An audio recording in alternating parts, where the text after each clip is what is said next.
Hoy nos acompañan en la mesa principal Marcela Chueca Márquez, directora de la Maestría en Gerencia Social, Amelia Ford Carrillo, coordinadora del libro La Investigación en Gerencia Social y docente de la Maestría en Gerencia Social. La profesora Teresa Tobar Samanés, coordinadora y docente de los cursos de investigación de la Maestría en Gerencia Social. Mario Vargas Sáenz, director de AFIT Social, director de la Maestría en Gerencia de Empresas Sociales para la Innovación y el Desarrollo Local de la Universidad de AFIT Medellín, coordinador y docente del doble grado de la Maestría en Gerencia Social. Vamos a iniciar con las palabras de nuestra directora Marcela Chueca Márquez.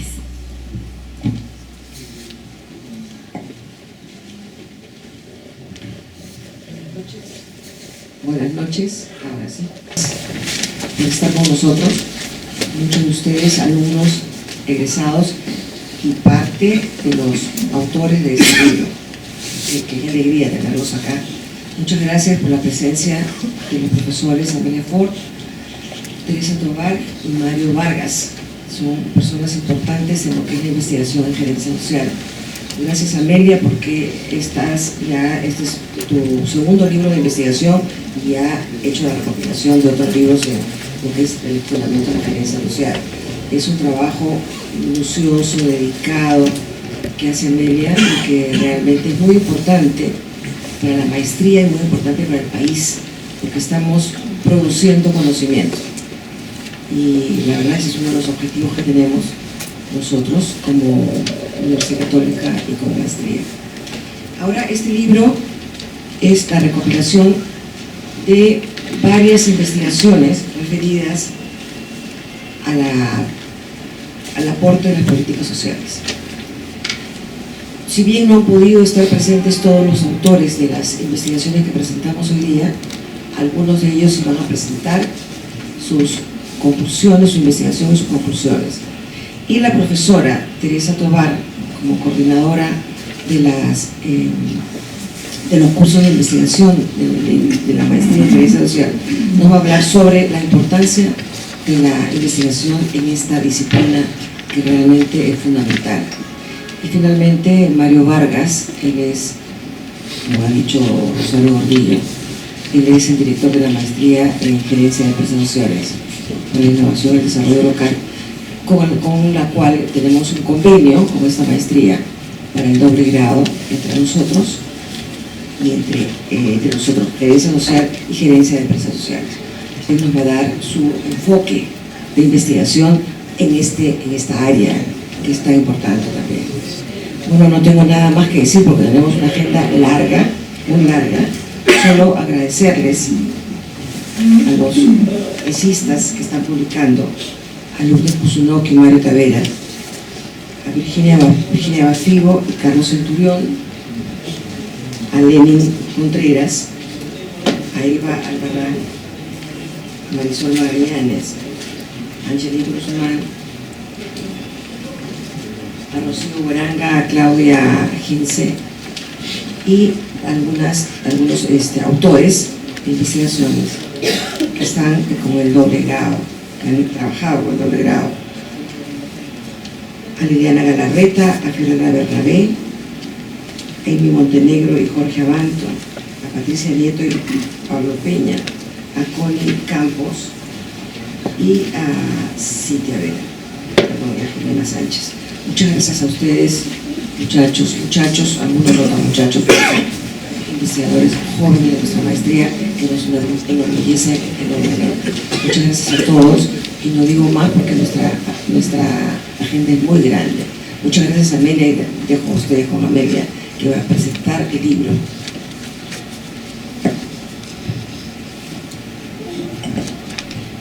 Okay. Gracias, Marcela, gracias por tus palabras.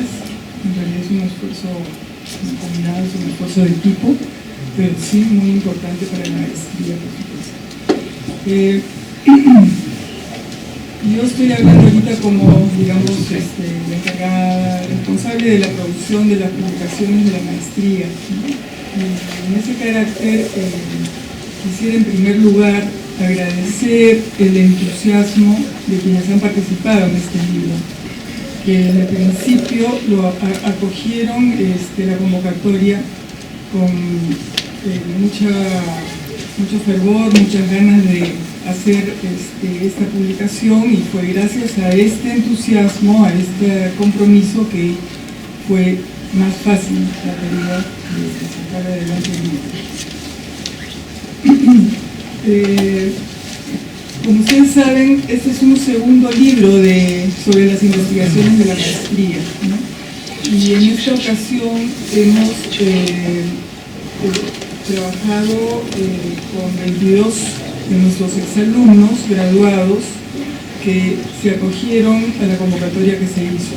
En realidad no es que nosotros hayamos seleccionado a quienes han participado, sino que se convocó a todos, y los que contestaron que estaban dispuestos y deseosos de publicar fueron quienes están ahora participando en este libro.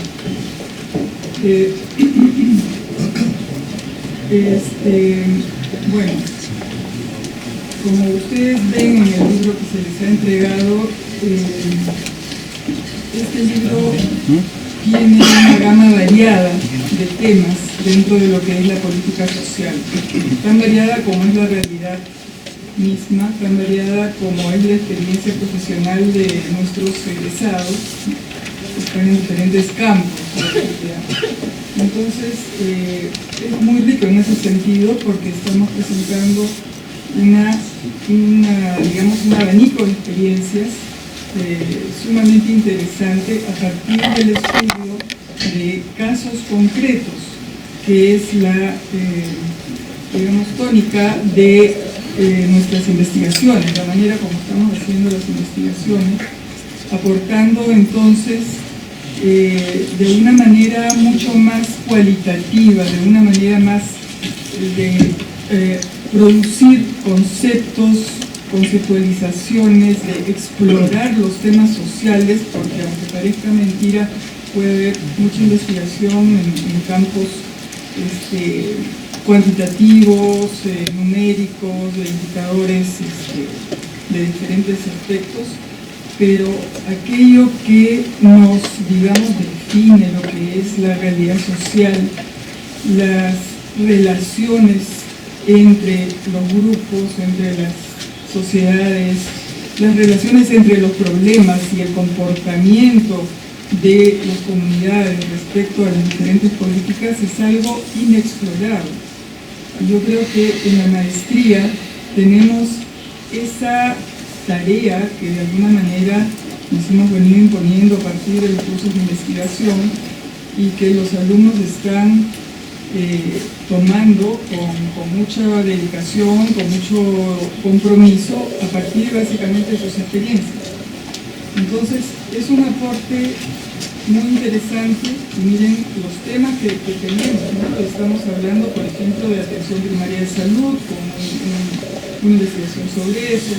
Estamos hablando sobre educación intercultural bilingüe, para la formación de jóvenes indígenas de la selva, de inclusión social a partir de las comunicaciones, la radio comunitaria y el rol que tiene, del desarrollo local a partir de la importancia que tienen los espacios de concertación y de participación ciudadana para ello,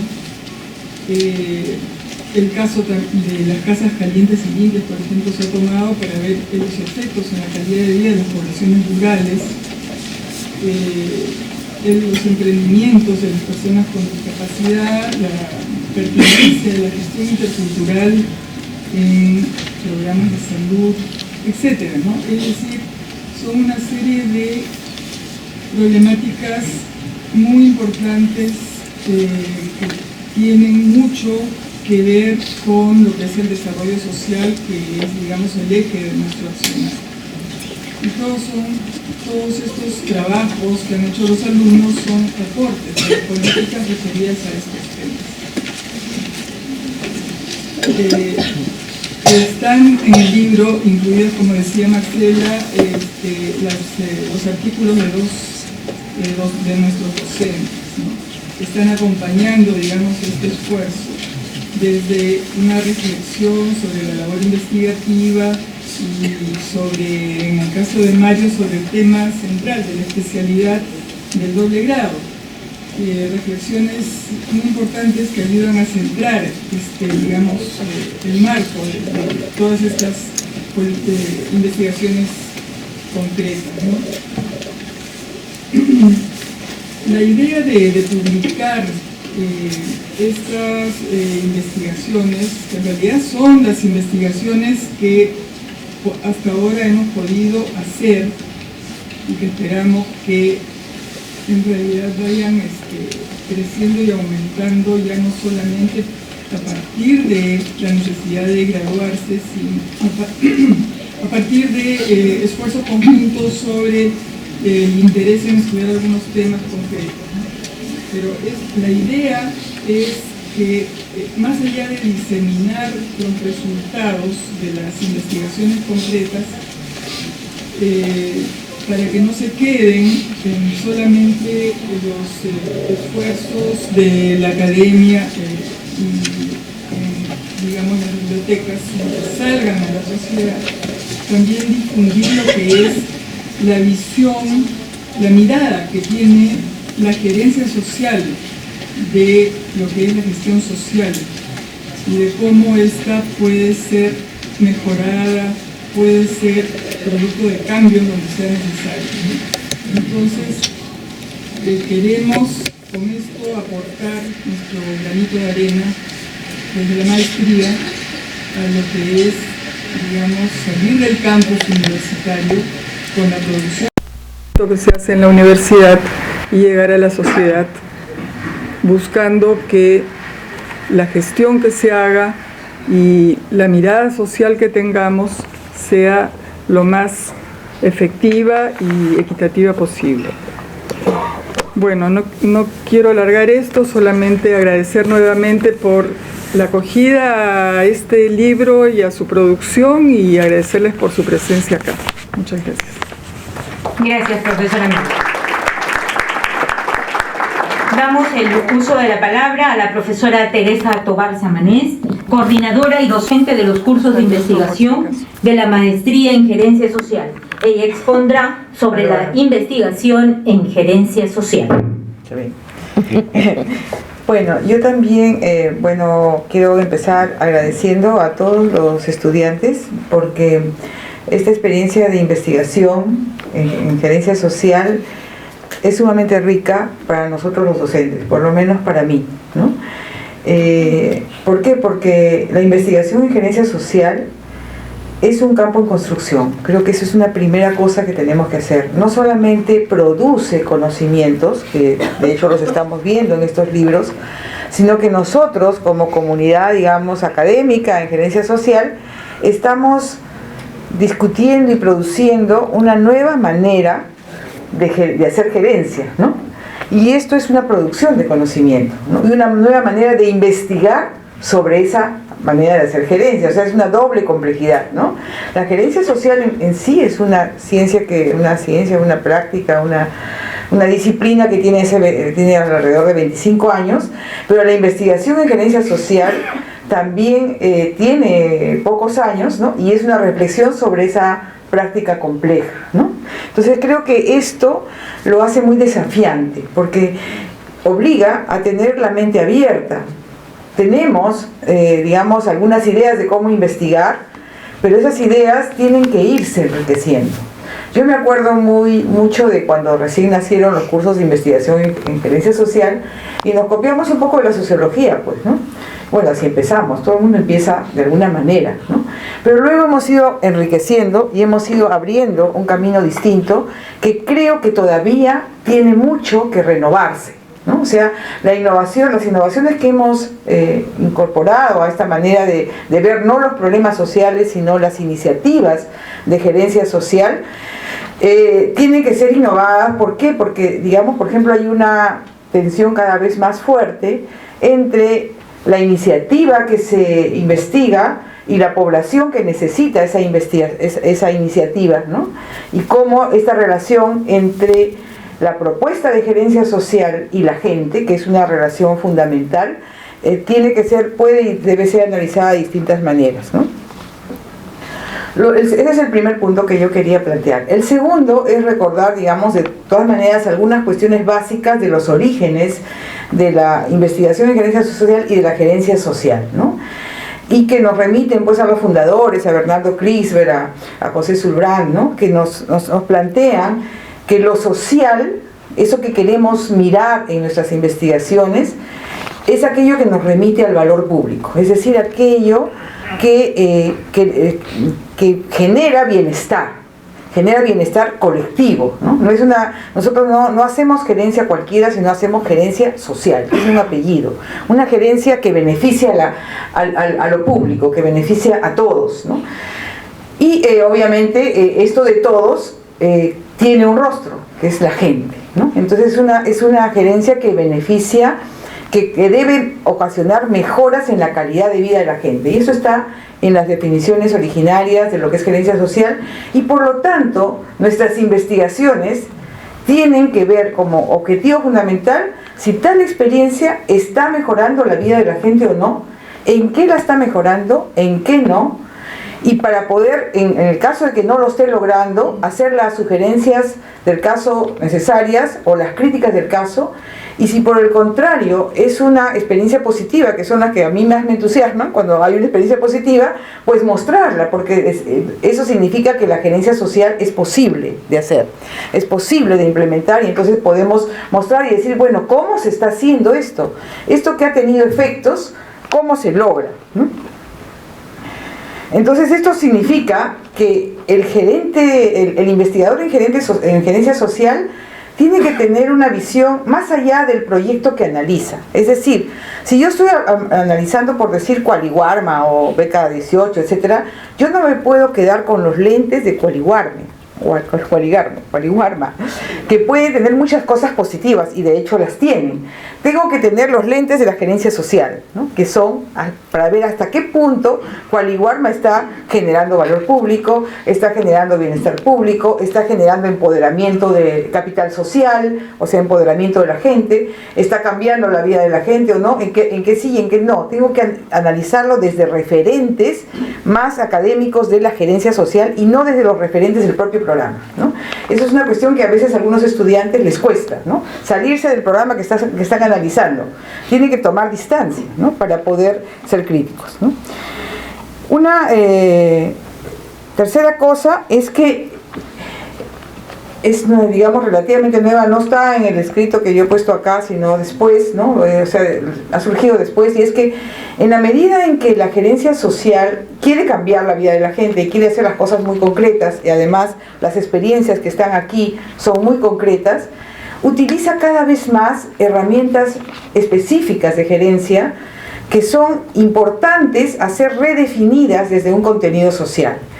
¿A qué me refiero? Por ejemplo, elementos como gobernanza, mapa de actores, gestión por resultados, etcétera. La mayor parte vienen nacen de la empresa privada, pero no importa dónde nacieron, ¿no? O sea, como igual cuando tú adoptas un chico, no importa dónde nació, lo adoptas y lo educas de otra manera. Pues lo mismo pasa con estos conceptos.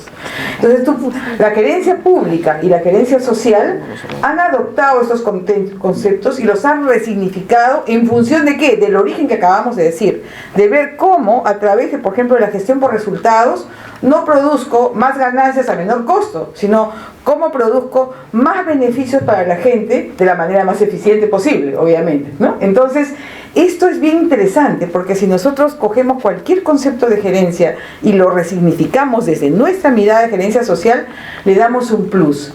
Y eso también significa un desafío para todos ustedes, porque pueden haber nuevos conceptos de gerencia que podemos coger, ¿no es cierto?, de diversas fuentes, ¿no? Es una tercera idea. Una cuarta, que me parece peculiar de nuestra experiencia, nuestro andar en investigación, es algo que ha resaltado ya Amelia, y es que las investigaciones que estamos tomando son estudios de caso, son concretos. No queremos los grandes discursos ni las grandes cifras, queremos mirar, en todo caso, esas cifras chiquititas, en este caso, mezcladas con las opiniones de la gente, para ver además los mecanismos, cómo se han organizado, la manera como han gestionado, en este caso concreto. Porque pensamos, digamos que esta creencia, digamos, falsa de que lo cuantitativo macro es la verdad absoluta, digamos, nos ciega respecto de la realidad de la vida de la gente, ¿no? Por ejemplo, podemos tener, no sé, cualquier promedio, ¿no? Podemos decir, hay un promedio de analfabetismo de 12.8, creo que está ahora, ¿no? Algo así, ¿no? Pero nosotros sabemos que en Huancavelica pues es 40% o es 30%, ¿no? Entonces, los promedios ya no nos satisfacen y nosotros no solamente queremos ir a la cifra específica de cada lugar, sino queremos ver a esa persona, ponerle rostro a esas cifras, ponerle discurso a esas personas que están detrás de esta problemática, ¿no? Y detrás de las experiencias de gerencia social que viven, ¿no? Ya sean programas que vienen del Estado, de la esfera pública, de la esfera privada, de la cooperación, en fin, ¿no? De la esfera comunitaria, cómo es que los están viviendo, ¿no? Y esa es la quinta cosa, que es que nosotros no solamente queremos una gerencia social que beneficie a las personas, sino que se haga con las personas. Eso es bien interesante, pero José Zulurán también lo dijo en la última vez que estuvo. Dijo lo siguiente: un enfoque de gerencia social solo se puede lograr con intervenciones, programas y políticas que consideren la participación de los distintos actores, lo que supone la existencia de condiciones democráticas básicas que permiten llegar a acuerdos.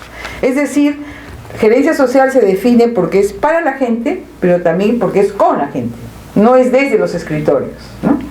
Tenemos que hacerla con la gente. Entonces nosotros, cuando analizamos una experiencia de gerencia social, tenemos que ver las dos cosas, es decir, ver si beneficia a la gente, si cambia la vida, si le mejora la calidad de vida, pero también tenemos que ver cómo se está gerenciando, cómo se está gestionando. Se está gestionando con sistemas de gobernanza multiactor, se está gestionando con legitimidad, se está gestionando recogiendo el sentido común, se está recogiendo las opiniones de las personas, los sentires de las personas. Los investigadores conocen los contextos donde van.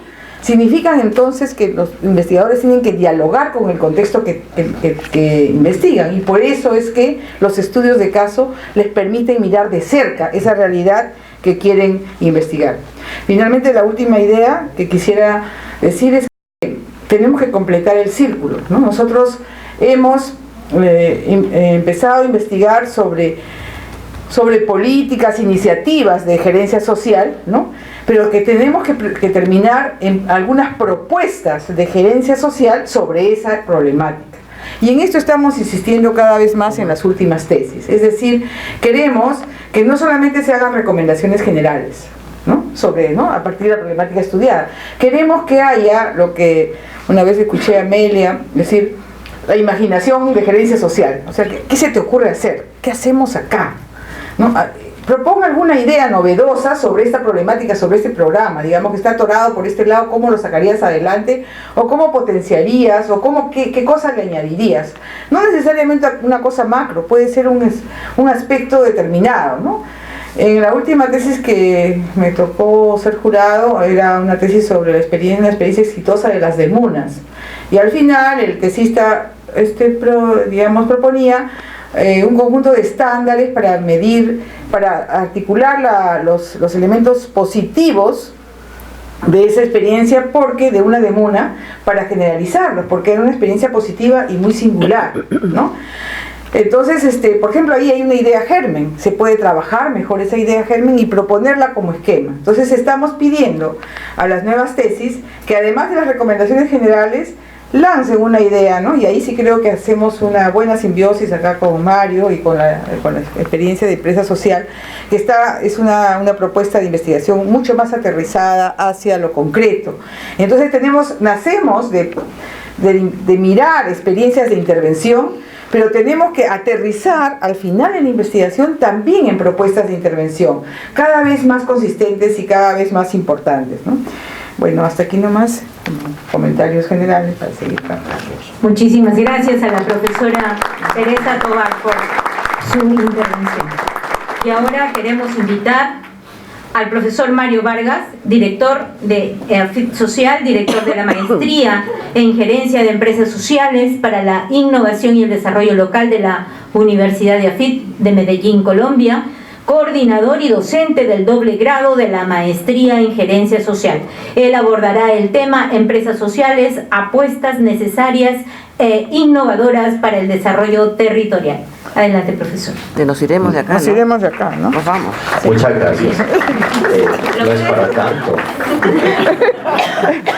Es que vamos a tapar al público. Claro. Chao, Mario. Chao. Pues mientras inicio dándole las gracias a Marcela por creer, por hacer posible y por sumar. A Amelia por ese trabajo fuerte con el equipo para que este libro, que es el segundo hijo escrito, tenga luz hoy. A Rosario, a Teresa, a todo el equipo de la maestría, los profesores que día a día siembran esas semillas de esperanza que hacen posible creer en un Perú y en una América Latina distinta. Quiero empezar esta conversación rápida compartiendo la alegría que este lunes experimenté cuando la economista Esther Duflo, 42 años, recibía el Premio Nobel de Economía. Esther con su esposo y con otro compañero, ellos dos son profesores del MIT, y el tercer miembro galardonado, Kramer, es del Harvard. Reciben el galardón de la Academia Sueca porque, según ellos, abro comillas, aportan realmente y contribuyen a entender el enfoque experimental para aliviar la pobreza global. Celebro que primero sea una mujer y que, como ella lo dijo en las palabras cuando se enteró de este galardón, es una victoria también de género y de mujer en una sociedad donde el conocimiento también ha sido de alguna manera apropiado por los hombres. Y para unas y para nosotros y para todos, celebro de que el tema de la pobreza y la investigación en pobreza y en superación de la pobreza esté hoy también reconocido a nivel mundial. Quiero compartirles rápidamente lo que quisiera comunicarles, y es que, como lo decía la profesora Teresa, y coincido plenamente y agradezco las palabras y los puntos que nos citó, el problema que tenemos en la sociedad no es un problema nuevo. Desde que el hombre descubrió que había alguien más con él en la cueva o en la llanura, descubrió que tenían gustos e intereses distintos y que había que competir por los recursos, y que mientras no descubrieran recursos distintos, esos recursos eran escasos para todos. Y esa escasez de los recursos los llevó a establecer cierto nivel de conflictividad. Y cuando aparece el conflicto en la relación enmarcada en un principio de bienestar, el desarrollo se detiene. Y entonces encontramos como unos asuntos negativos y unos asuntos positivos. Unos asuntos negativos que bastaría abrir el ojo cualquier mañana en estos días fría de Lima, pero que tiende a calentarse, o en cualquier lugar del planeta, y nos encontramos la pérdida de conciencia del entorno vegetal, la indiferencia frente a las quemas amazónicas, la indiferencia frente a los niños que a un día de nacer son tirados literalmente a la calle o a la basura, la indiferencia frente a la no obtención de trabajo de a quienes con esfuerzo, padres y madres, criamos en la educación básica, media y profesional. Y así podríamos hacer un elenco grande de situaciones que podrían sentirse como frenos al desarrollo, entendiendo por el desarrollo algo que siempre será positivo, algo que siempre generará bienestar. Y en esos asuntos, las investigaciones que coinciden en esta obra seleccionada y preparada por la Maestría en Gerencia Social con mucho detalle, encontramos unas lecturas concretas acompañadas por sus respectivos asesores, que son muy importantes y que dan luz en esa búsqueda que, como lo señalaba la profesora Tovar, deseamos todas y todos, de encontrarle no solo explicación a lo que nos pasa, sino vías, alternativas, soluciones, caminos posibles en donde podamos comprometernos a erradicarla. Precisamente poder erradicar, poder erradicar esa situación de no desarrollo se convirtió en los desafíos de la investigación social en los últimos años. Si bien la gerencia social hablamos de 2-3 décadas en las cuales se está documentando y sistematizando, rastrearíamos mucho antes los esfuerzos que han hecho distintos pensadores y escritores para entender cómo la superación de esa pobreza, que no solo pobreza económica ni material, hoy hablamos de pobreza afectiva, de pobreza reputacional, de pobreza informática, de pobreza del conocimiento, de pobreza de identidad, de tantas versiones de la carencia, del desconocimiento, de la vulnerabilidad, y que gracias a las investigaciones lo que se ha hecho es reafirmar que detrás de ellas lo que hay es corrupción, corrupción acompañada del laissez-fairismo, del permitirnos que otros ocupen y usurpen los espacios de la ciudadanía, la desidia,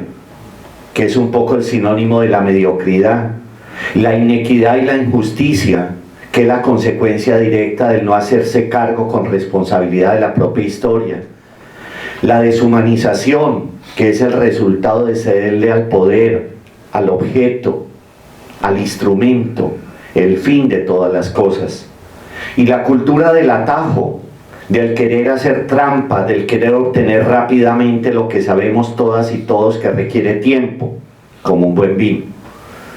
Y eso, que son los síntomas, que son las causas, muchas de ellas estructurales, han echado sus raíces profundas en la sociedad en la que vivimos unos y otros. Y definitivamente la gerencia social no solo tiene que continuar dando un corpus académico y generando unas reflexiones informadas importantes y pertinentes, sino tiene cada día que detenerse a investigar no solo por qué están sucediendo estos fenómenos, sino en lo concreto, en algunos pilotos, en algunos casos, en algunas realidades concretas, qué se está haciendo, qué se ha hecho, y que aunque no todo salga a la luz, hay experiencias positivas. Y ese es otro de los propósitos de esta feliz publicación, porque frente a ese cuadro rojo podríamos ubicar un semáforo en verde lleno de la verdad que es la capacidad de ser uno mismo ante los demás, que es la capacidad de aprender incluso a decir que no, del interés genuino que tiene la gerencia social por abordar en profundidad y en concreción el cómo entender, el cómo intervenir y el cómo estabilizar esas acciones que podrían erradicar esas pequeñas o grandes causas del desorden económico y social que nos genera no desarrollo. Esto establecería primicias y modelos de equidad. Ya, permitirle a los estudiantes escribir con sus maestros es un acto, Marcela, grande de equidad. Es un acto muy importante, muy importante. La justicia, el desarrollo humano integral, lo que hoy llamamos la cultura SMART, la cultura inteligente. Hace 10 años se empezó a hablar de Smart Cities. Hoy hablamos de ciudadanía inteligente, con la oportunidad que tienen las personas de ser protagonistas del desarrollo. Y cuando lo asumen en una configuración geográfica específica, el desarrollo adquiere un carácter de territorial. Por eso aparece como un instrumento que, como bien lo decía Charito y Amelia en las presentaciones y Teresa al finalizar su exposición, es un poco la apuesta que nosotros en la maestría desde Medellín estamos construyendo de forma colaborativa con la maestría de Lima y del Perú. Es buscar un instrumento que, tomando sus raíces en la empresa capitalista, privada, que funciona porque tiene dolientes, que funciona porque tiene indicadores, que funciona porque está orientada a resultados, que funciona porque tiene unos principios de gobierno, que funciona por muchas razones que unos y otros tenemos claro, que funciona porque hay interés y porque se es capaz de construir sin ausencia de autoridad. Aristóteles ya decía que la democracia no es el ideal de la sociedad, sino la politeia, la constitución. Porque muchas veces la democracia simplemente es la representatividad, pero la constitución es el ejercicio real de la ciudadanía en sus derechos y deberes, y a través del cual se construyen las sociedades. Avanzo rápidamente. Entonces, ese enfoque de gerencia, ese enfoque de empresa, que como lo bien dijo la profesora Tovar, tiene un apellido propio y es social. Una organización que es capaz de producir bienes y servicios de manera continuada, que puede tener o no tener ánimo de lucro, y en eso también la legislación ha avanzado muchísimo. Hoy en el mundo tenemos experiencias concretas de empresas sociales con ánimo de lucro, que se llaman también híbridas, porque incluyen en su modelo gerencial espacios sin ánimo de lucro y generan un equilibrio económico y social que permite apostarle a medianos y largos plazos. Este ejercicio ustedes lo tienen acá en Lima, lo tienen en el Perú. Me llena de satisfacción decir que sí es posible. Es curioso cómo a veces para muchas personas es más fácil leer el MIT, Harvard, Stanford y qué sé yo, que leer el cono norte o el cono sur de su ciudad. Apostarle a medianos y largos plazos. Me llena de satisfacción decir que sí es. Muchas gracias. Ahí me están tuteando. Es decir, aquí lo que estamos haciendo es reafirmar que sí es posible, porque hay un gran temor. Yo siento que las cosas están claras, pero el temor es quedarse en la literatura, quedarse simplemente en la descripción y no pasar a la acción. A veces demasiado tiempo perdemos en conseguir quórum que nunca van a existir. Hay que pensar un poco con mentalidad de colectivo. Hay una hora, hay un momento y debe arrancar, y porque debe cumplir una ruta y debe tener un puerto de destino. Esperar tiene un costo y la sociedad se ha acostumbrado a esperar y la situación no da espera. La gerencia social y la gestión social tienen una responsabilidad ineludible. Formarse en esta disciplina es enfrentar con vigor, con responsabilidad, con altura, lo que la sociedad está reclamando. Por estas casas de estudio han pasado demasiadas personas brillantes, importantes, valiosas, como lo son cada una y cada uno de ustedes. En la querida Comas, innovaciones sociales como la que ustedes ven en las fotografías, pequeños espacios, metros cuadrados, no grandes dimensiones, que permiten el encuentro de los ciudadanos, que transforman el urbanismo social precario y que permiten también generar escenarios posibles de solución de conflictos. Por eso no es gratuito que allá desde hace varios años se esté realizando un evento de cultura, un evento, la Fiteca. El desarrollo trae cultura, el desarrollo trae bienestar, el desarrollo trae alianzas. Allá está en Arial 1, pero créame, está también el logo de la PUC, ¿cierto? O sea, se puede, y muchas veces lo curioso es que esto está sucediendo y no nos damos cuenta. Y hay personas que uno encuentra en el día a día y dicen, yo quisiera sumar, yo quisiera ayudar, a mí me gustaría saber. La investigación nos enseña el valor de la pregunta, porque para que haya desarrollo no basta escuchar. Escuchar es demasiado fácil. El desarrollo no se construye, permítame decirlo con todo respeto, con horas nalga. El desarrollo se construye con horas acción. Ese es el desarrollo. Eso es lo que está esperando la sociedad de Lima, del Perú y de nuestra América Latina. Por eso la dinámica del desarrollo territorial tiene que ver con acciones concretas de la investigación social. Cuando decimos pensar Estamos trayendo a colación todas las metodologías de participación, de construcción participativa, de diagnósticos participativos. No son mundos opuestos, son los mismos mundos que se deben aplicar. Sumar es mejor que aislar. ¿Quieres llamar la depresión? Aíslate. ¿Quieres llamar realmente el desarrollo? Convoca. Y ya dos son compañía. De hecho, la familia arranca en pareja, no arranca en tribu. Ejecutar. Y tal vez ahí el aporte, Amelia, de tu trabajo es muy, muy importante, porque muchas veces tenemos ejecuciones que se olvidan. En mi país un escritor llamado Héctor Abad Faciolín se publicó hace unos años El olvido que seremos. Se nos olvida fácilmente.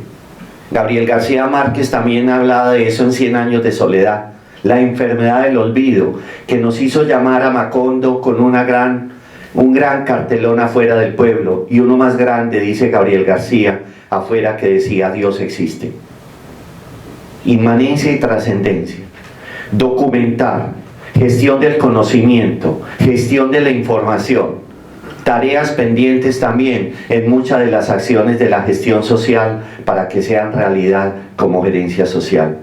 Y finalmente, la cultura de la revisión, de la evaluación, del impacto. Esta es una maestría, la maestría en gerencia social que dirige la profesora Marcela. La maestría nuestra en gerencia de empresas sociales tienen como primer nombre ese, injerencia. Y en gerencia lo que no se mide no se mejora.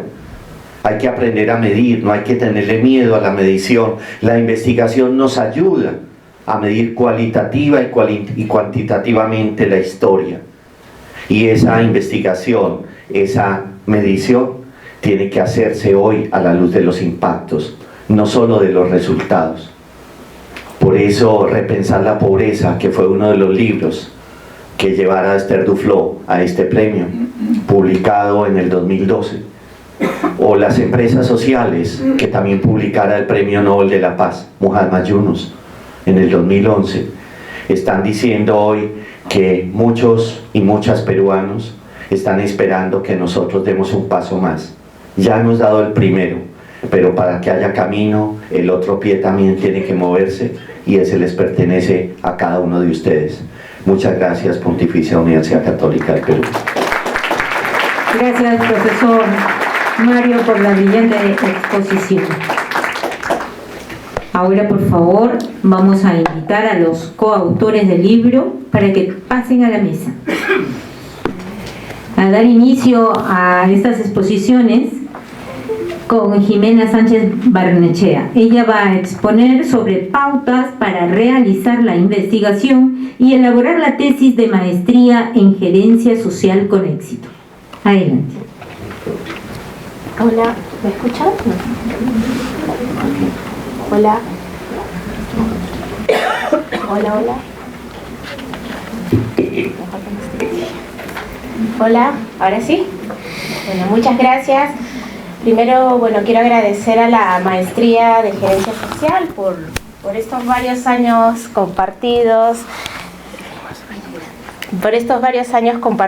realizando, no solamente llevando los cursos, llevando después el doble grado y la especialización también, sino también por el aprendizaje puesto en práctica a través de la tesis, ¿no? Y en eso quiero agradecer a la profesora Amelia Ford, quien también me invitó a escribir esto en el 2017.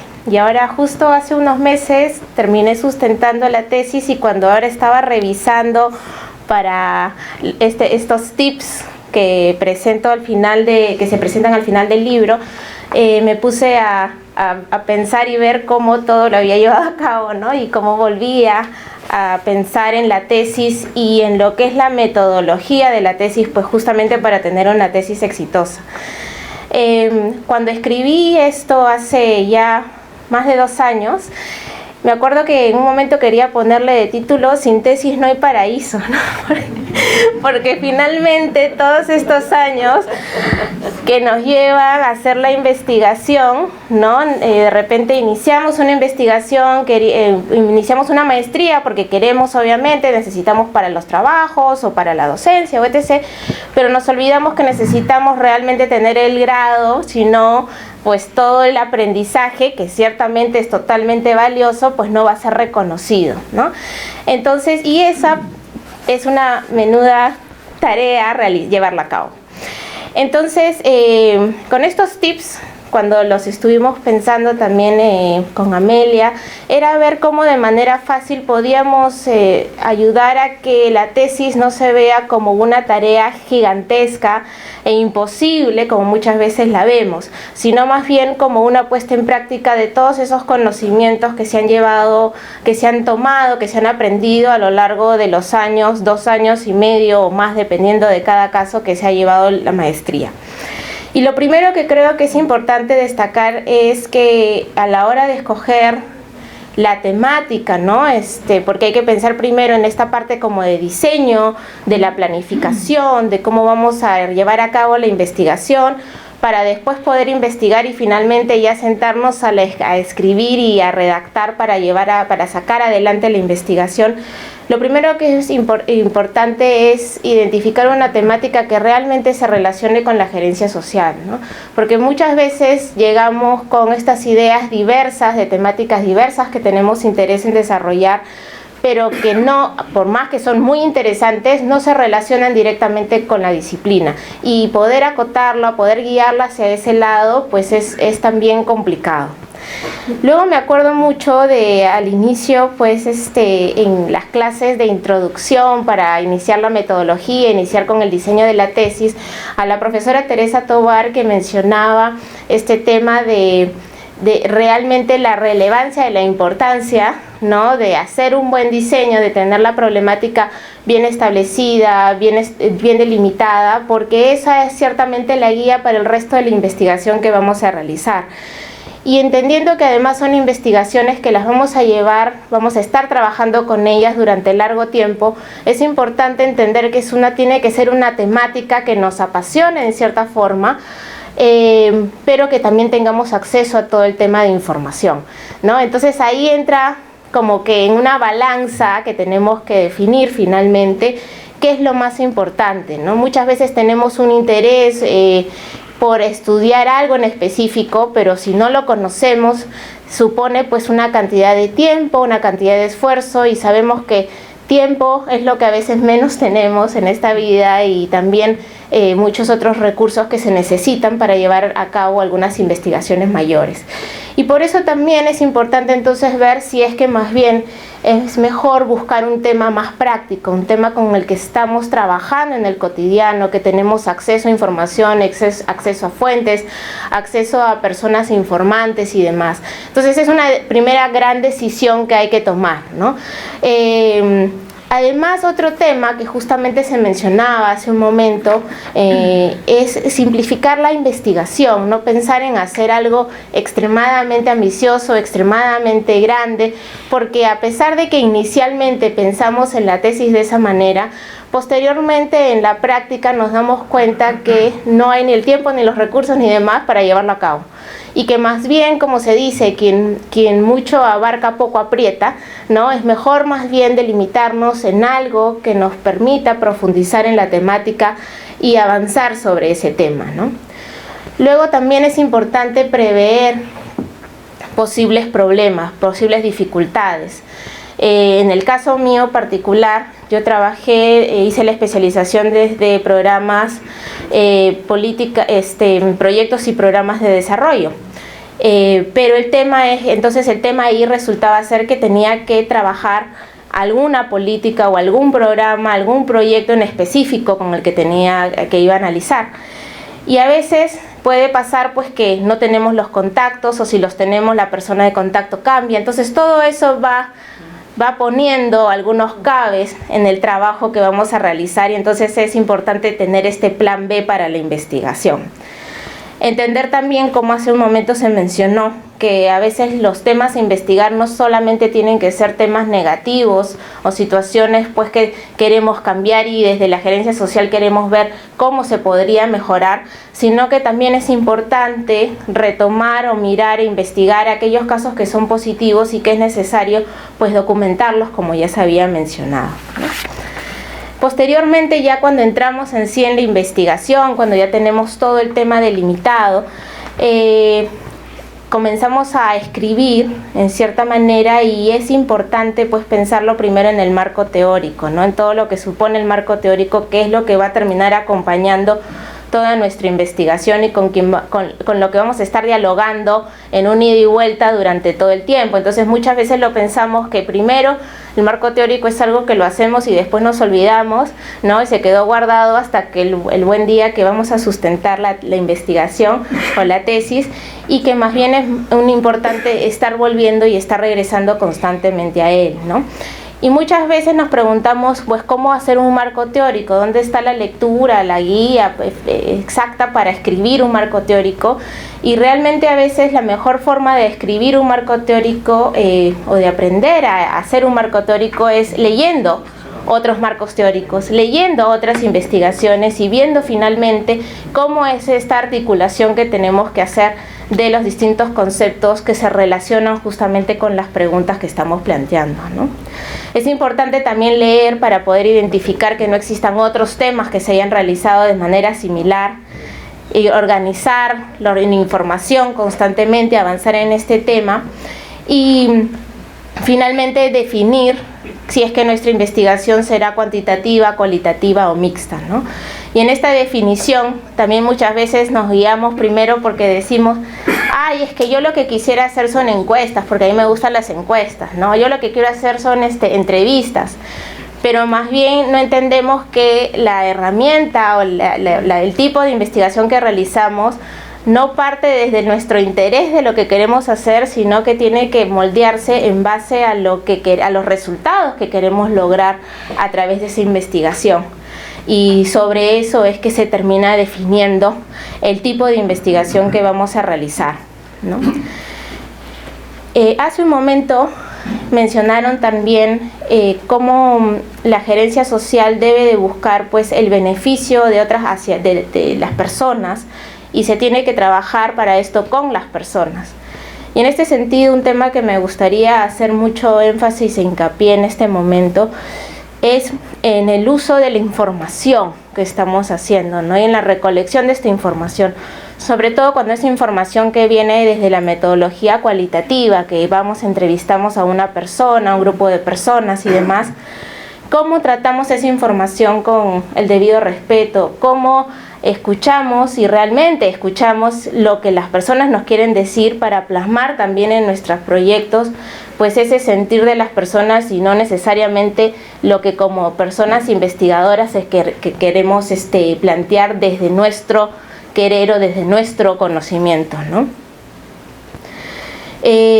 Finalmente, me gustaría terminar con este último punto, que es ya en los momentos un poco más técnicos de la escritura, que supone pues todo un trabajo de sistematizar, de ordenar información, de tomarse tiempos a la hora de estar obteniendo los resultados, ya sean por encuestas, por entrevistas u otros. Supone pues tomar tiempo para ya sea hacer las transcripciones o hacer poner los datos en las bases de datos y demás, y es necesario entonces planificar todo este proceso.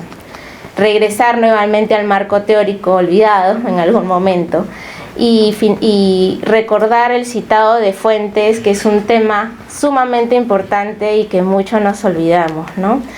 Y además del uso de fuentes adecuadas, ¿no? Dentro de ello yo señalaba, ¿no? Wikipedia no necesariamente es una fuente adecuada para el citado.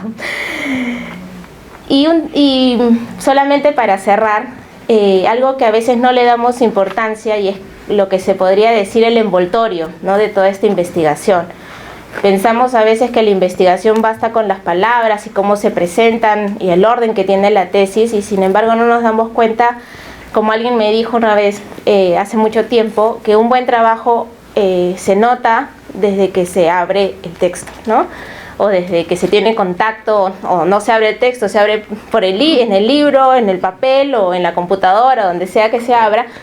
Pero desde el primer momento, cuando se ve que es un texto ordenado, que es un texto limpio, que es un texto pulido, entonces ya da un indicio de que puede ser también de esa misma manera una buena investigación, ¿no?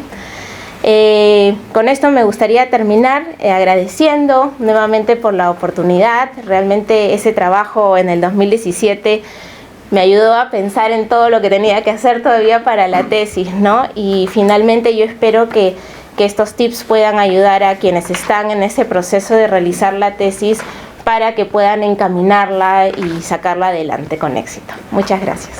Gracias a Jimena Sánchez. Y ahora vamos a invitar a Ariel Díaz Aparicio. Él tratará sobre análisis de la cogestión y el turismo rural comunitario para el desarrollo económico local. Caso Centro Poblado Rural Quebrada Verde de Pachacamac, Lima, Perú. Bien, buenas noches. Primeramente agradecer a la coordinación de la Maestría de Gerencia Social por haberme invitado a participar en la mesa de presentación del libro. Así también como a los docentes, estudiantes y público general, solo con todos ustedes. Bien, ¿qué razones nos llevaron a la elección del tema de investigación?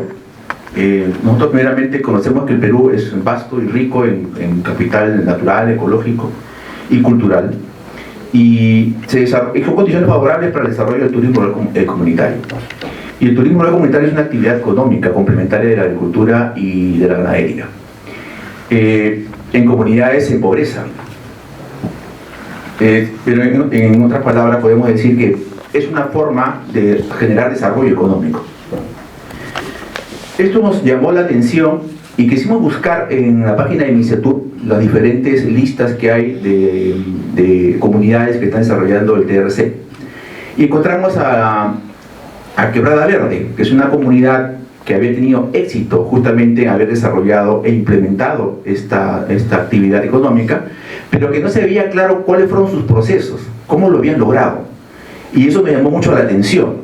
Había mucha información publicitaria, ¿no? Del circuito ecoturístico, pero no sabíamos cómo lo habían logrado, y eso me llamó la atención. Quisimos desarrollar la investigación y nos pusimos de acuerdo y nos dedicamos a hacer el plan de trabajo de la tesis.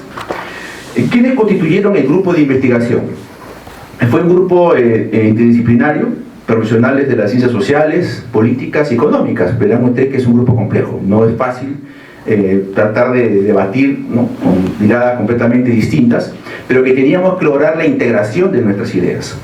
Y esto nos llevó a enriquecer justamente los resultados de nuestra tesis, porque nos logró darle mayor profundidad al análisis, a la interpretación y a la presentación de los hallazgos, y así también a los aportes de la gerencia social de forma más integrada y más multidisciplinaria, ¿no?, respetando los estilos de pensamiento de cada uno de los integrantes. Estoy hablando de Miriam Chacoli, ella es politóloga, Fiorella Bernabé es economista, y quien habla el día soy trabajador social. Como verán, somos disciplinas que teníamos que compenetrar en nuestros estilos de pensamiento. ¿Cuál fue la principal pregunta de la investigación a resolver? La pregunta es: ¿de qué manera el turismo rural comunitario y la cogestión en el circuito ecoturístico de Lomas de Lúcumo se relacionan con el proceso del desarrollo económico local de Quebrada Verde? O sea, teníamos que conocer cómo se habían articulado los actores, cómo habían logrado su participación activa, la gobernanza, conocer cuáles fueron sus cuellos de botella, de repente sus inconsistencias en el proceso. ¿Cuál fue el objetivo de la investigación? Pues analizar y explicar esa relación, cómo habían logrado la implementación del TRC con el modelo de gestión, con sus componentes. En todo caso hablamos de actores, procesos, cadena de valor, inconsistencias, logros y desafíos. ¿Cuál fue el periodo de la investigación? 2015 al 2016, y la metodología utilizada fue el estudio de caso, empleando métodos cualitativos y cuantitativos que permitió un análisis más sistémico del territorio y de los componentes del modelo de gestión. Estamos hablando de potencialidades, cultura, participación, perspectivas. ¿Cuáles fueron las técnicas e instrumentos de recolección de la información utilizados? Bueno, ya lo sabemos: la revisión documental, las técnicas de observación, las encuestas, la entrevista semiestructurada. Aquí quiero poner un punto interesante con respecto a las encuestas semiestructuradas. Cuando una entrevista a los funcionarios públicos, muchas veces ellos están direccionados por directivas.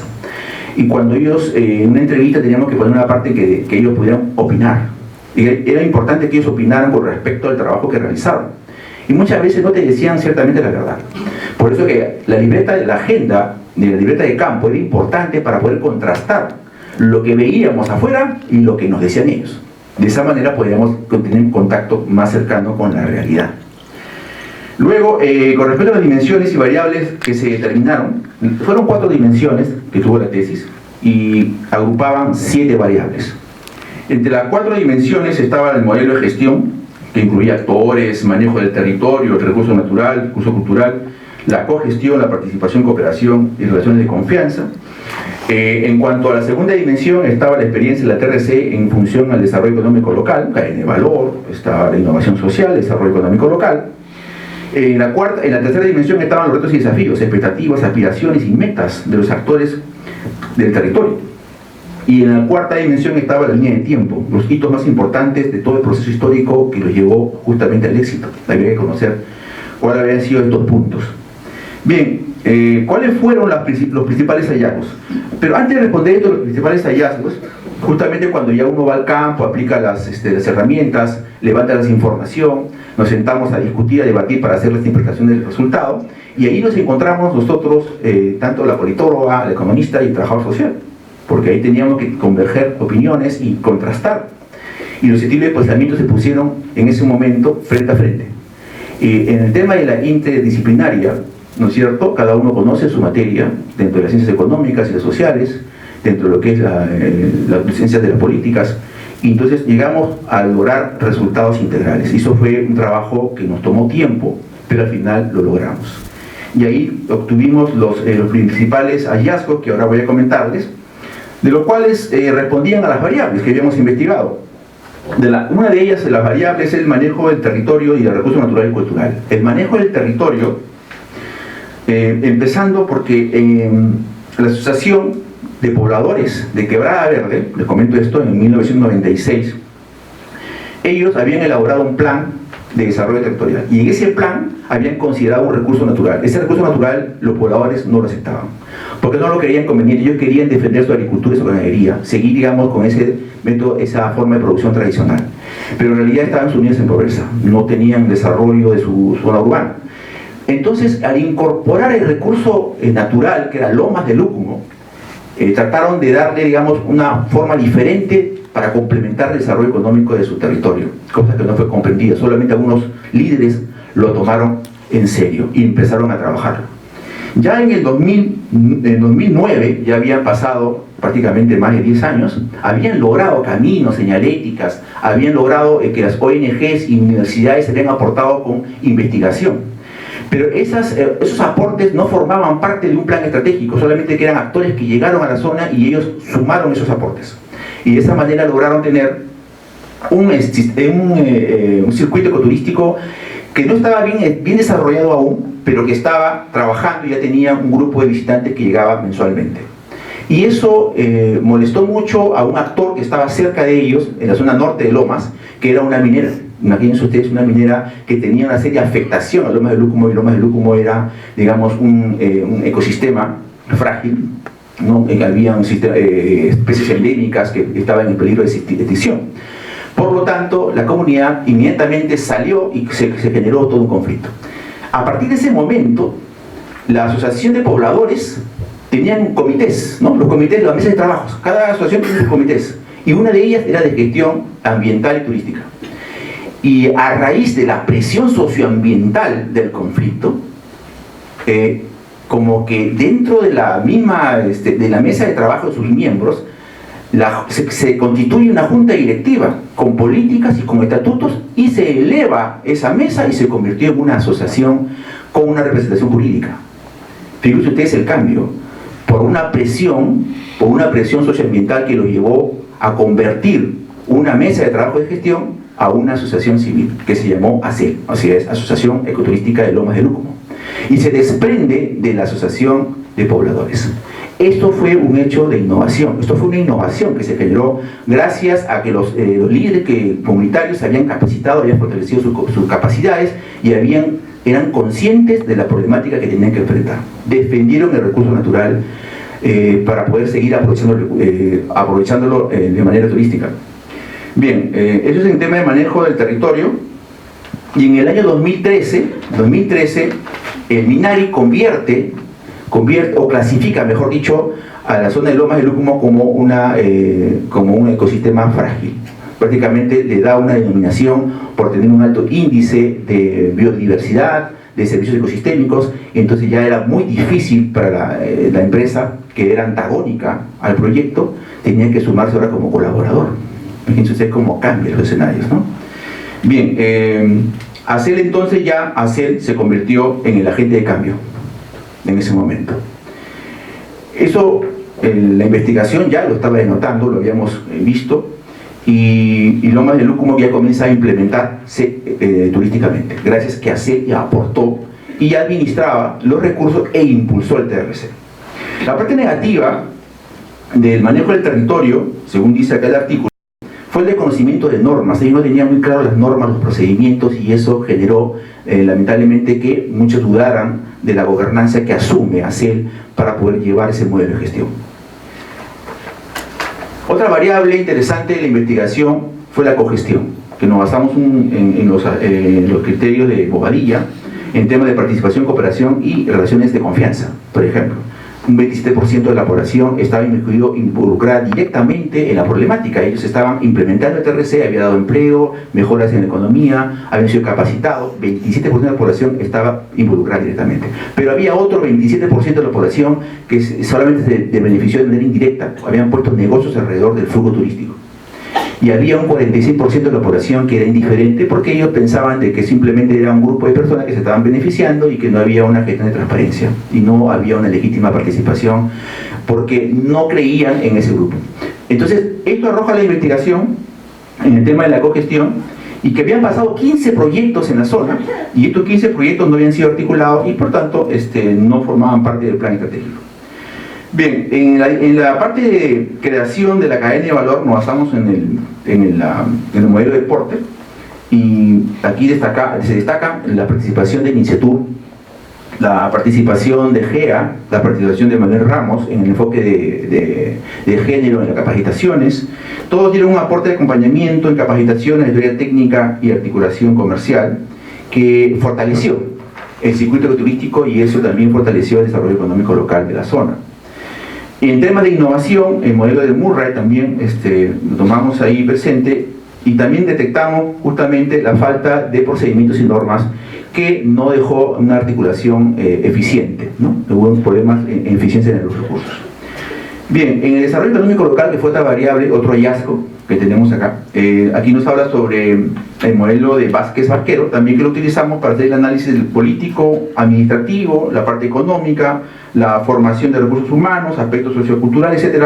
Y todo eso formó parte ya de lo que el hallazgo que obtuvimos en el tema económico. Sí se evidenciaba realmente negocios que se habían creado gracias al flujo turístico que se había acrecentado. Habían pasado más o menos de 3.000 a 15.000 visitantes al año.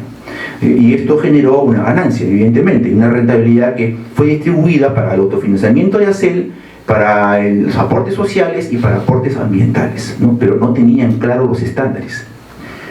Luego, en la variable de retos y desafíos, interesante, los líderes nos comunicaban que ellos necesitaban una demarcación territorial, necesitaban lograr consolidar la conservación del ecosistema frágil, lograr una consolidación del producto turístico, lograr diversificación de los servicios, crear un centro de recreación y esparcimiento para poder dar una mayor fortaleza al desarrollo económico local, y lo más importante era incubar una generación nueva de jóvenes líderes comunitarios que se encarguen de administrar los recursos institucionales con una visión más integral de ciudadanía. Es decir, ellos estaban y justamente los hijos de estos agricultores, era poco difícil que siendo agricultores le podían de repente proporcionar a los hijos educación universitaria y comprarles de repente tecnologías, pero cuando ellos veían que venían los chicos de otras universidades a visitar Lomas, venían con sus iPhone, ¿no? Con sus smartphones, con sus laptops, y los chicos veían eso y querían mimetizar esos comportamientos. Ese fenómeno del turismo, ¿no? Cuando se encuentran culturas distintas y los chicos querían también imitar esos comportamientos y lograron estudiar en la universidad. Y nos encontramos con chicos guías que eran universitarios y eran hijos de agricultores. Bien, bueno, he tratado de sintetizar realmente los hallazgos porque son mucho más. Y respondiendo ya a la parte de conclusión, respondiendo a la pregunta de investigación, podemos decir entonces de qué manera el turismo rural comunitario y la cogestión del circuito ecoturístico de Lomas de Lúcumo se relacionó con el proceso de desarrollo económico local de Quebrada Verde. La respuesta fue esta. Se concluye de manera general que en un contexto de grandes restricciones políticas sociales y económicas, el TRC y la cogestión que implementó en Quebrada Verde orientó a la Asociación de Pobladores y a ACEL hacia la creación de valor a través de la innovación social, contribuyendo así al desarrollo económico local del territorio. O sea, realmente sí existe un desarrollo económico local, hubieron los procesos, solamente que el 46% no estaba integrado.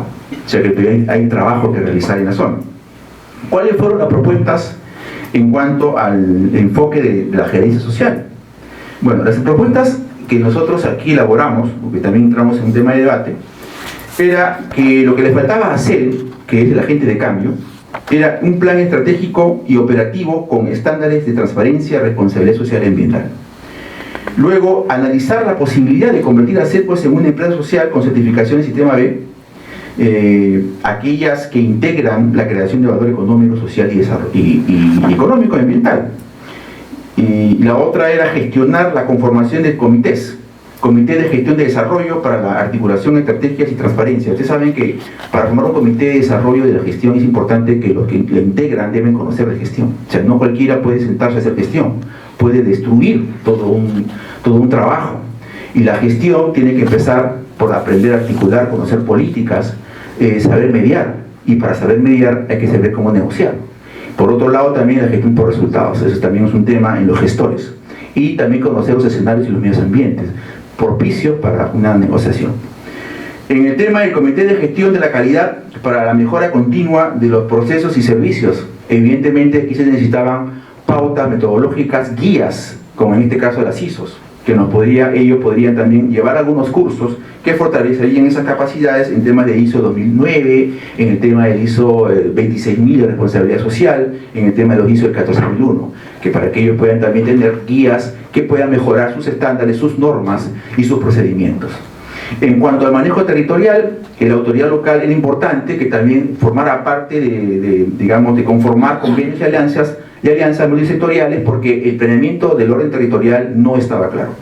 Y había muchas amenazas de tráfico de terrenos, de invasiones de inmobiliarias urbanísticas en la zona que podían destruir la zona de Lomas. Entonces aquí era importante, en el marco del reglamento de la ley forestal y de fauna silvestre, los artículos están muy claros en temas de recuperación del ecosistema y hábitats sensibles, era importante que estas instituciones se articularan para poder defender. O sea, es parte de los aportes de interés social en temas de políticas públicas, ¿no? Porque están vigentes. El problema es la falta de voluntad política de lo que están sentados justamente en la administración pública, ¿no?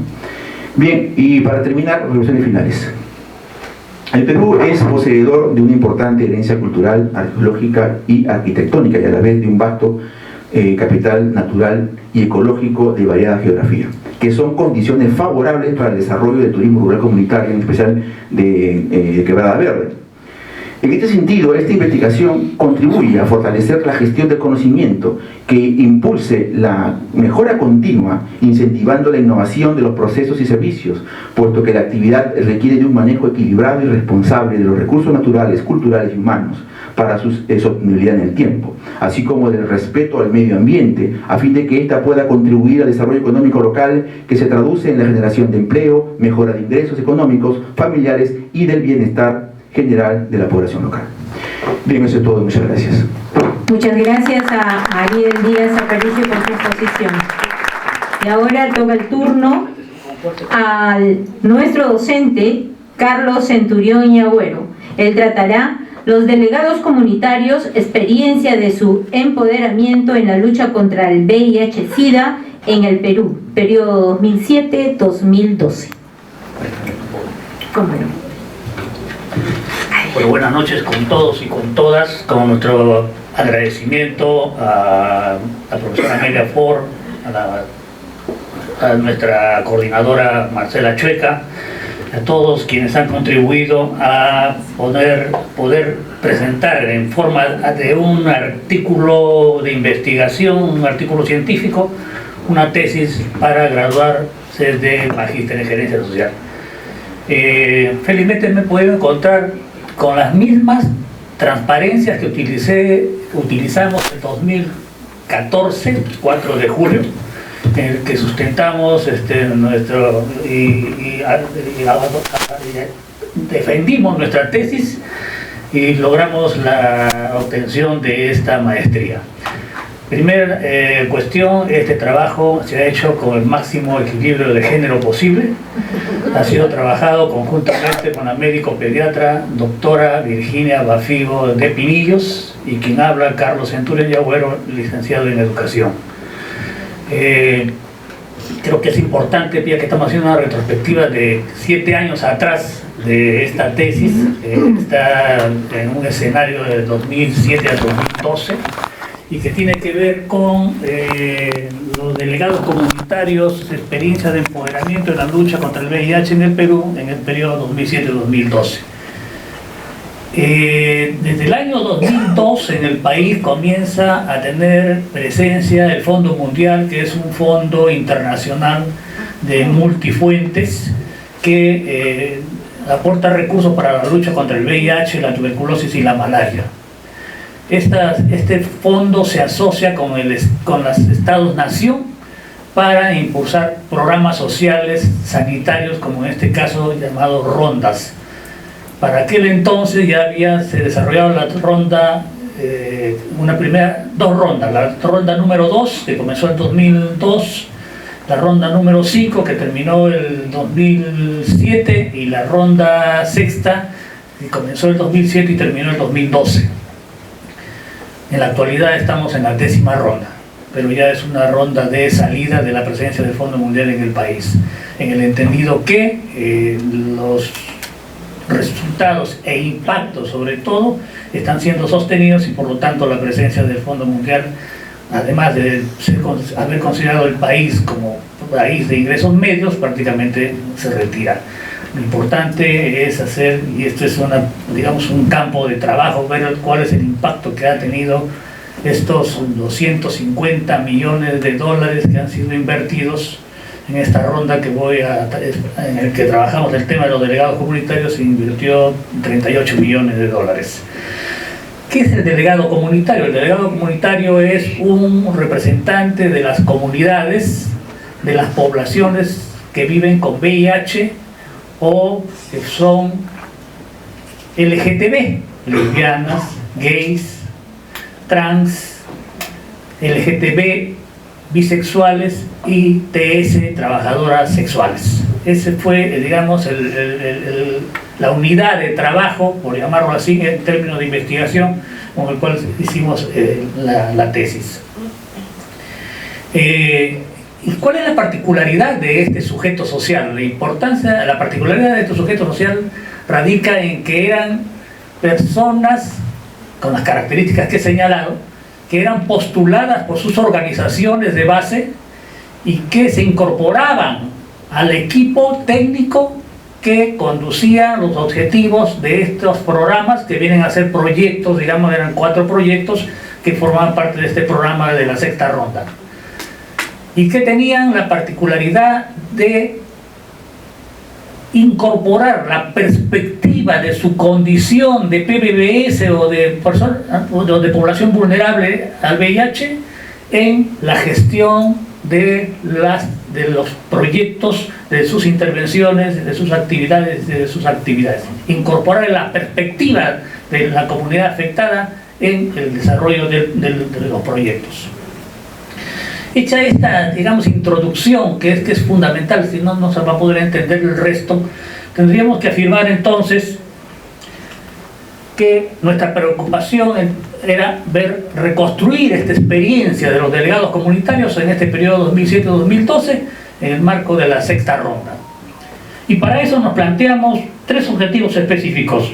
¿En qué aspectos se evidencia el empoderamiento alcanzado por los delegados comunitarios participantes de la sexta ronda? Y para ello nosotros investigamos cuál es la vivencia que tienen estas personas. En este caso estamos hablando de 10 delegados comunitarios, que es el universo con el cual hemos trabajado. ¿Cuál es la vivencia del estigma y discriminación que tienen estos sujetos sociales? ¿Cuál es el ejercicio de denuncia y defensa de derechos humanos que ejercen? ¿Qué formas de abordaje dan a las situaciones problemáticas que tienen en su comunidad y en su quehacer ya como integrante de los equipos? ¿Cómo hacen? ¿Qué tipo de iniciativas y proyectos han generado en su quehacer? ¿Cuál es su pertenencia, su grado de pertenencia a las redes sociales? ¿Cuál es su participación, su grado de participación ciudadana, ya entendida a los espacios como mesas de lucha contra la pobreza, comités regionales, sectoriales de salud o de cualquier otra naturaleza, pero que tenga esa característica de instancia consultiva de gobierno? Un segundo objetivo: ¿qué activos del capital humano, social y de participación se tienen que movilizar para lograr cierto tipo de empoderamiento individual y grupal de los delegados comunitarios?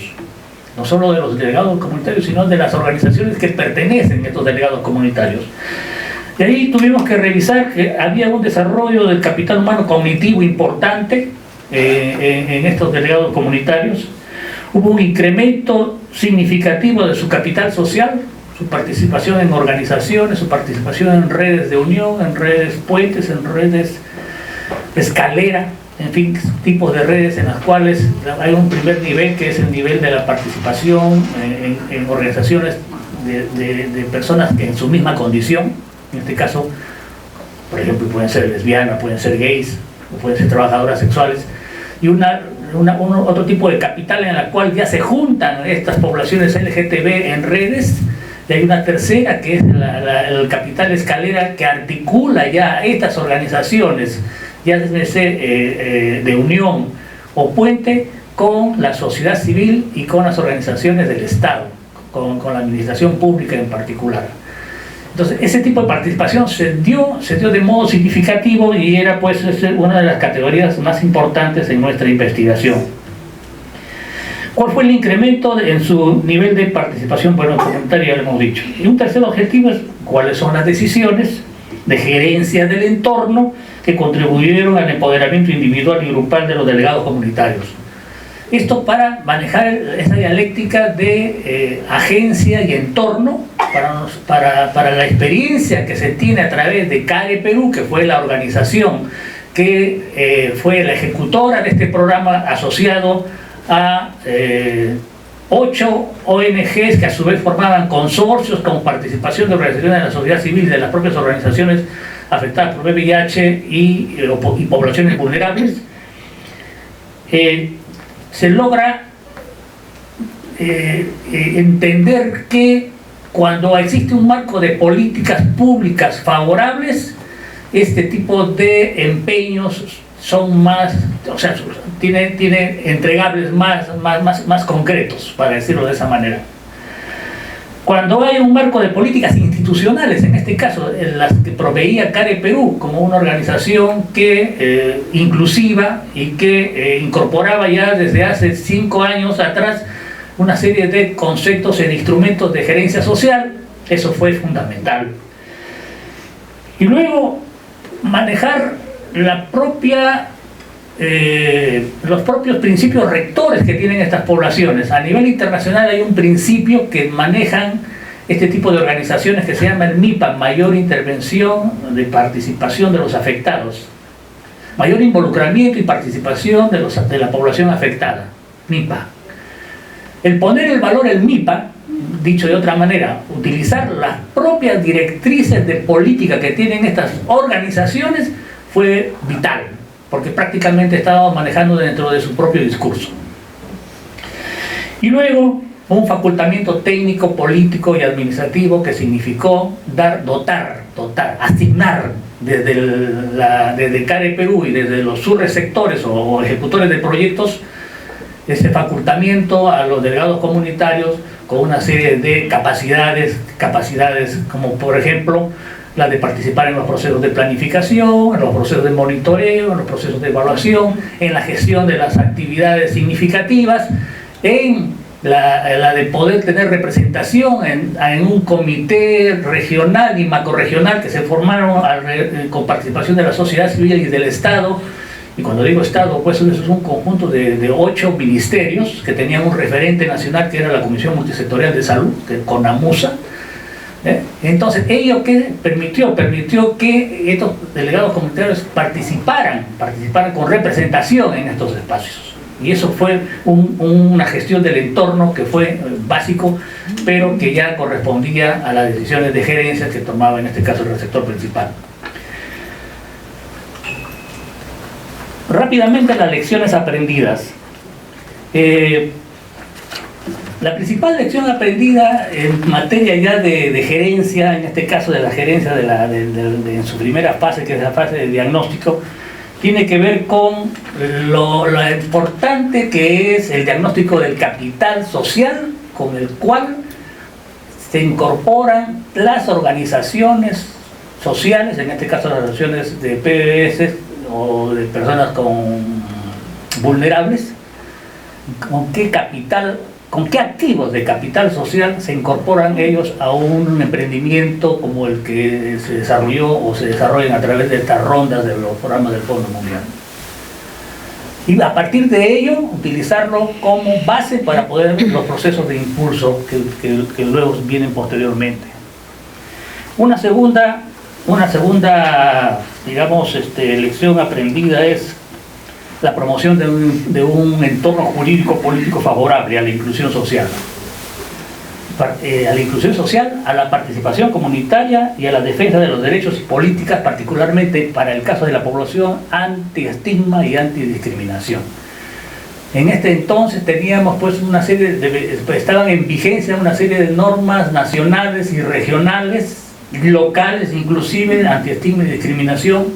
Había una serie de espacios específicos de discusión y de reflexión y de impulso de los programas de lucha contra el VIH, la TB y la malaria en todas las regiones del país, producto de los procesos de rondas anteriores, de rondas anteriores. Luego, otro aspecto que nos pareció fundamental es que en este marco poner en valor lo que son los instrumentos propios que tiene el Estado. El Estado en ese entonces tenía vigente, ahora también está vigente, un plan estratégico multisectorial de lucha contra el VIH-Sida. Eso es un referente fundamental, porque ya del plano de las políticas sociales estamos pasando ya a lo que son los planes de mediano plazo, y estamos pasando a los programas y estamos pasando a los proyectos. En ese marco es que, por ejemplo, se logra la constitución del programa por resultados, el presupuesto por resultados de TB y VIH en el Perú, que es prácticamente la institucionalización de un número significativo de las actividades que fueron establecidas durante las 3 rondas a la fecha de la tesis, que habían mostrado pues sus logros, sus resultados, y fueron incorporados, y por lo tanto ya con financiamiento público. Eso es un logro fundamental. Lamentablemente se logró solamente la incorporación de recursos financieros para otro tipo de agentes comunitarios, no para los delegados comunitarios, pero sí se lograron para las personas que hacen acompañamiento a las personas que reciben targa, que es el tratamiento antirretroviral para las personas, o también para las personas, poblaciones vulnerables, acompañamiento, y también se lograron recursos para financiar por parte del Estado a las personas que acompañan a la madre que en riesgo de transmisión vertical de VIH. Los delegados comunitarios hasta este momento no ha sido posible su incorporación dentro del presupuesto por resultados. Y bueno, y una cosa que es fundamental como lección aprendida es propiciar el crecimiento del capital humano, particularmente cognitivo, con fines laborales. La mayoría de las personas que estuvieron incorporados como delegados comunitarios eran personas con secundaria. Al término de, digamos, estamos hablando de julio del 2012, varios de ellos ya habían logrado su profesionalización, algunos de ellos estaban estudiando sus diplomados, y algunos estaban en el campo de la tecnología, logrando, digamos, sus acreditamientos respectivos. Pero eso es para nosotros fundamental, como lección aprendida, que en los programas y proyectos se tenga que contribuir a que sea a nivel de la educación inicial, a nivel primario, a nivel secundario, de educación formal, de educación informal, se tenga que desarrollar ese capital humano cognitivo. En nuestro caso es la vía de la profesionalización o de los grados de mando medio. Una lección fundamental también que se ha obtenido es que la medida de que se promueva la asociatividad de las personas, en este caso afectadas por VIH o poblaciones vulnerables, se crean las condiciones para que se genere el empoderamiento social vía organizacional que les permite después impulsar aquellas estrategias de redes sociales tan vitales como son las redes, el capital social vía redes tipo puente o tipo escalera. Realmente, si las poblaciones tienen previsto una estrategia que les permita instrumentar este tipo de activos, van a lograr un empoderamiento social importante, que es la base de un empoderamiento político. Y otra lección aprendida es que tiene que ver con el sujeto social materia de nuestra tesis, es que la creación de acceso y control, institucionalizar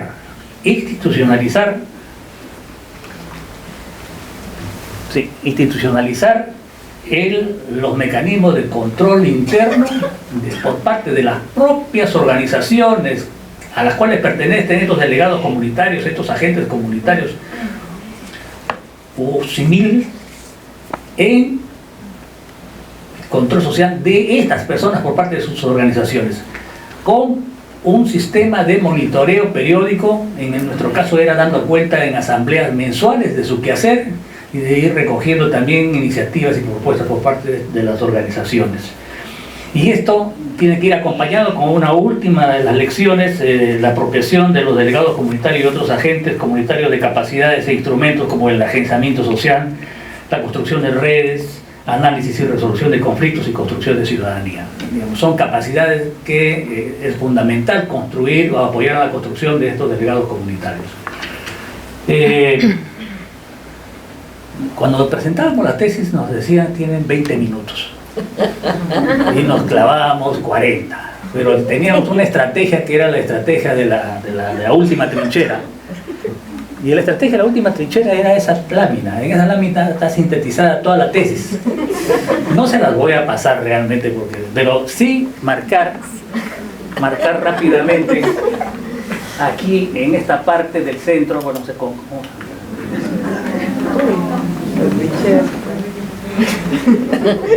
Ya, aquí en esta parte del centro encuentran ustedes, en la página 37 de su libro lo tienen, así que lo revisan ahí o lo miran acá, ¿no? Por un tema de optometría es preferible que lo vean en su libro. ¿Ya? Aquí vemos nosotros cómo los activos del derecho, ¿cómo se denominan? ¿Cómo se denominan? Sale la lucecita.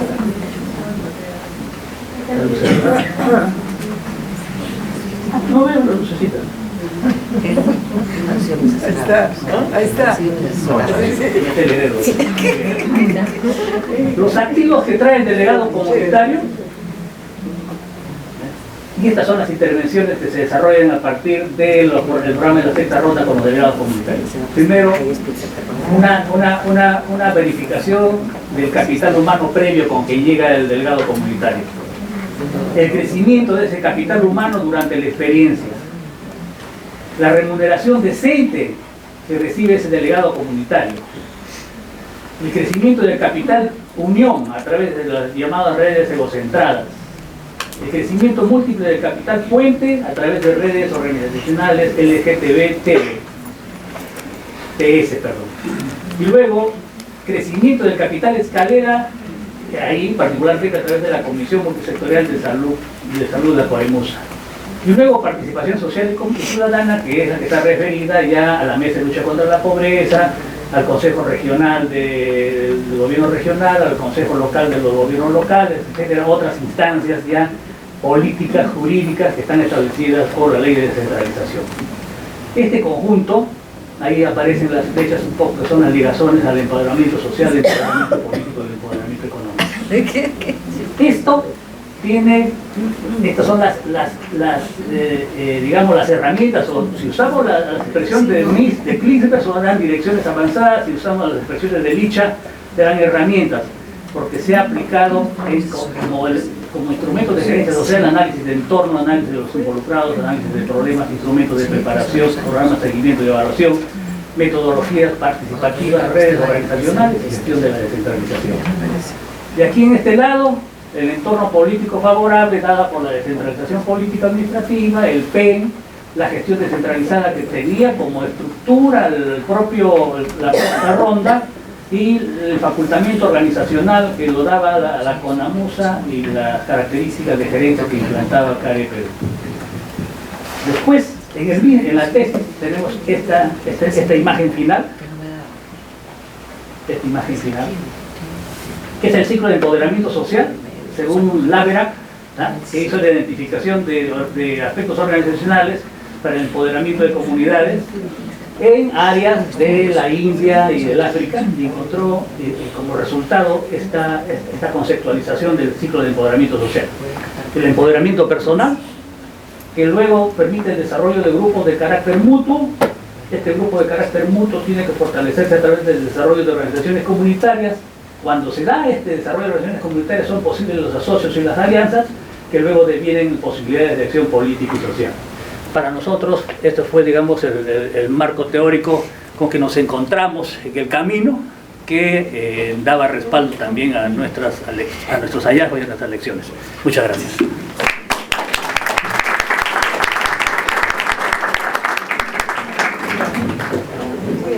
Ahora es el turno de Cintia Vera Bizagel. Ella tratará el tema línea de certificación de competencias laborales financiadas por Fondo Empleo, estudio de casos a partir del proyecto Certificación de competencias laborales en la provincia de Coronel Portillo, región Ucayali. Buenas noches, quiero iniciar agradeciendo a la maestría por darme la oportunidad de profundizar en un tema poco estudiado en el país, a pesar de que tiene una trascendencia en el cambio de las oportunidades en las personas. También quiero agradecer a mi asesor, que fue el profesor Carlos, quien me ayudó a potenciar estas ideas. La certificación de competencias laborales en el país es un proyecto que a lo largo de su existencia ha estado financiado por Fondo Empleo. Si bien la política pública está dirigida por el Ministerio de Trabajo, Fondo Empleo es el principal financiador de esta política pública. Tuve la oportunidad de participar tanto en el Ministerio de Trabajo como en Fondo Empleo, ser parte de los proyectos y específicamente trabajar en la parte de la evaluación de los proyectos. Es ahí como nace mi curiosidad por conocer qué pasa con el beneficiario una vez que ha terminado el proyecto. Es así que decidí hacer de repente una metodología, si bien mixta, porque tenía tanto una parte cualitativa como son las entrevistas, y la revisión bibliográfica, pero también bastante cuantitativa, porque me animé, opté por hacer una base de datos panel a partir de los estudios de línea de base, evaluación final y un cuestionario que se aplicó a los beneficiarios un año después de que estos participaron en los proyectos. ¿Cuáles fueron los principales resultados? Efectivamente, el proyecto sí apoya, sí interviene, tiene incidencia en la empleabilidad, en las condiciones de empleabilidad de estos beneficiarios. Pero ¿qué pasa? Que si bien la certificación de competencias laborales les ayuda a darle un reconocimiento, a poner su experiencia laboral en valor, ellos no han podido tener un gran cambio porque necesitan de otros componentes adicionales. No basta la certificación de competencias laborales para que ellos puedan mejorar sus ingresos o su calidad de vida, si lo queremos decir de alguna forma, sino que necesitan, por ejemplo, los emprendedores, que son buena parte de cantidad de las personas que pasaron por el proyecto de certificación de competencias laborales. ¿Qué necesitan? Necesitan apoyo del Estado para potenciar sus emprendimientos. Asimismo, necesitan fortalecer sus competencias. Entonces nos dimos cuenta que si bien este proyecto ayuda a reconocer, a poner en valor, a poner en el mercado a los beneficiarios, necesitamos un combo más grande, ¿no? Un combo más potente en el cual el beneficiario pueda y tenga las oportunidades después del proyecto a insertarse, ¿no?, de una manera rápida, a ser empleable, a mantenerse en el mercado, ¿no? Es así que al final de la investigación, la propuesta principal que nosotros desarrollamos es que Fondo Empleo mejore y potencie estas líneas, ¿no? Que deje de considerar a la línea de certificación de competencias laborales como una línea exclusiva y que cambie a 3 líneas de intervención y que en cada una de estas líneas de intervención se incluya como un componente a la certificación de competencias laborales. Es así que vamos a tener un nuevo combo en el cual vamos a ofrecer a los beneficiarios de todos los proyectos, ya no solo el de certificación de competencias, la posibilidad de fortalecer y mejorar las competencias, además reconocer, ¿no?, su experiencia laboral y finalmente tener la oportunidad de insertarse al mercado con una asesoría en el empleo, digamos, un poco más adecuada. Eso básicamente fue la investigación que desarrollamos.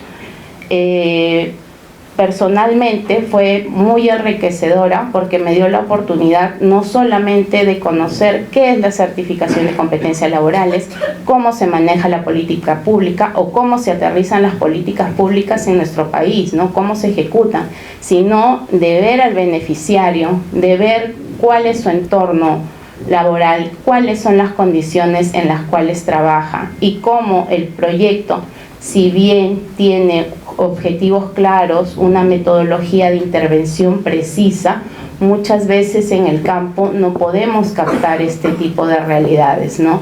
Esta experiencia muy rica, tanto para mí profesionalmente como personalmente, me dio la oportunidad de darle una mirada más amplia, ¿no?, y de cómo podemos mejorar nosotros desde la gerencia social, desde el mundo de la investigación, aportando con nuestro conocimiento a las intervenciones, ¿no?, que en este caso están relacionadas a la empleabilidad y al fortalecimiento de las competencias. Eso sería todo. Muchas gracias.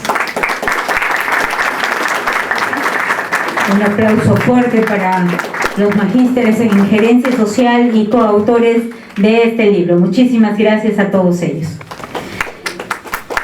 También tenemos que agradecer a la directora de la maestría en gerencia social, a Marcela Chueca Márquez, por todas las facilidades brindadas para la elaboración de este libro, y un especial agradecimiento a todo el equipo por su apoyo en la realización del evento.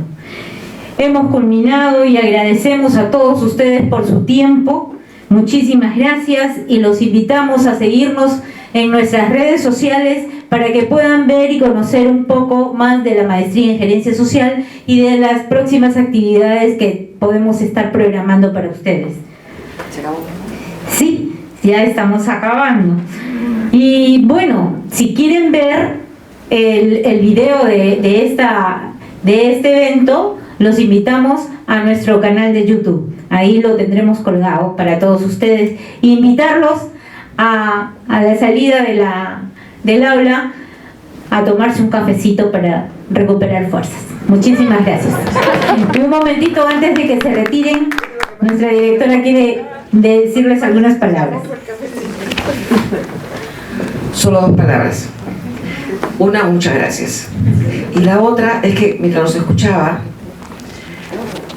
la verdad es que estoy tan gratificada, me siento tan contenta de ser parte de la maestría en gerencia social, no solamente en la conducción como directora de la maestría, sino ser parte del equipo de la maestría. Somos un equipo de trabajo, estamos profesores y administrativos trabajando codo a codo, pero también somos parte de la academia cuando nos relacionamos con los estudiantes, porque aprendemos juntos. Y escuchándolos a ellos, bueno, del grupo realmente es los que han decidido expresarse y comunicar su trabajo, es realmente muy emocionante, realmente me emocionan, escuchar cómo ya se está produciendo conocimiento y lo estamos compartiendo, y como decía Mario, como decía Teresa y Amelia, estamos aportando un granito de arena para cambiar la realidad de nuestro país, porque la gerencia social es un medio, ¿no? Es un medio, pero el fin último es el logro del bienestar o el logro de calidad de vida, es humanizar la vida de nuestros países, que realmente nos falta mucho. Entonces, ser parte de esto me hace sentir, yo no sé si la palabra es feliz, pero yo creo que sí, me hace sentir muy feliz, muy gratificada, muy agradecida a los estudiantes, a los profesores, compañeros nuestros de trabajo, pero el aprendizaje es tan grande entre nosotros que realmente todos salimos ganando, y finalmente sale ganando el país y sale ganando América Latina, porque así como tenemos un convenio con la Universidad de AFIT de Colombia y trabajamos juntos, tenemos convenios con la Universidad Tecnológica de Argentina en la sede de Buenos Aires y sede de Rafaela, y tenemos convenios internos con Sierra Productiva en Cusco, con la Mancomunidad de Lurín, para hacer trabajos de investigación. Entonces, de investigación que va a redundar en mejorar no solamente el conocimiento de los estudiantes, las realidades, la realidad social, la realidad económica, el territorio exactamente, ¿no? Entonces, ¿qué más se puede pedir que esto? Muchas gracias por estar acá y muchas gracias por seguir trabajando juntos, por seguir aportando y por seguir siendo parte de lo que es la disciplina de la gerencia social y parte de la PUC en la PUC. Muchas gracias.